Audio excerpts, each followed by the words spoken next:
Hello, beautiful story lovers, and welcome once again to another edition of Legends Untold.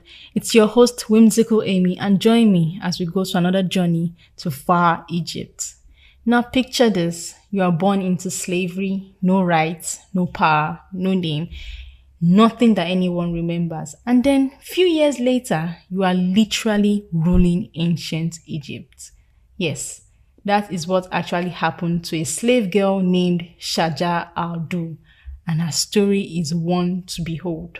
We don't know exactly where she was born, maybe in Armenia, maybe in Turkey. All we know is that she was brought to Egypt as a slave. But this wasn't just any girl scrubbing palace floors. She was smart, she was ambitious, and she knew how to move in silence. She caught the eye of Sultan al-Sahil Ayub, and not just because she was beautiful, but because she was also clever and strategic. And he didn't just make her his wife, he made her his closest political advisor.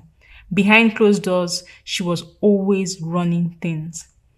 In the year 1249, the Seventh Crusade hit Egypt hard.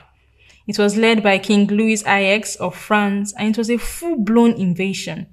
And just as Egypt was trying to fight back, the Sultan died. It was a total disaster.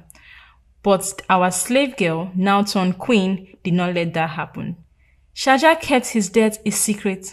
She literally forged royal signatures, kept up appearances, and made everyone believe he was still alive for months.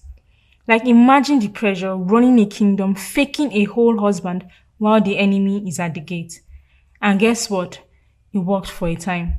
That is, until the truth finally came out, and you would think there would be chaos, but nope. The army and court were like, honestly, she's been killing it, so let her continue.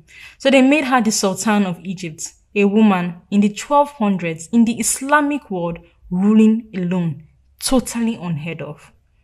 She minted coins in her own name, and she led military campaigns. And yes, she was the one who captured King Louis IX of France. I'm not even joking. She held him for ransom and made the French cough up a huge payout to get him back.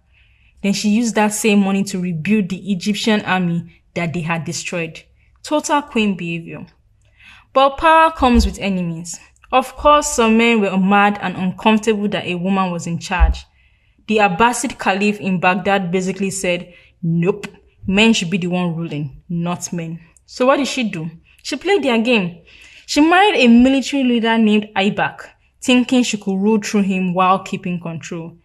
It was a totally bad move. Aibak got power hungry and started plotting behind her back. He even tried to marry someone else to boost his own status. And Shajar found out, and she wasn't having it. She had him murdered. Straight up, if I can't trust you, you are out energy. But Aibak's people weren't fools. They found out what she did and they wanted revenge.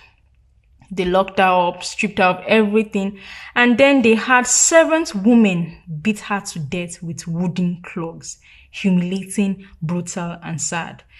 Just like that, Egypt's first and only female sultan was gone. So why does she matter now?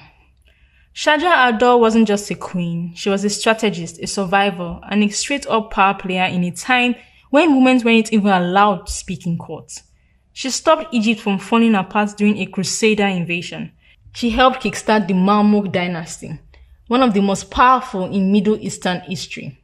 And she showed the world that a woman, even one born enslaved, could outsmart kings, generals, and crusaders. Still, barely anyone in that place talks about her. But today, we are giving her honor and saying her name out loud. Shajar al-Durr. And that is it for today, folks. Join me once again for another edition of Legends Untold. Until next time, I remain your wonderful host, Whimsical Amy. Please subscribe, like, and share, and let me know what you think in the comments. Bye.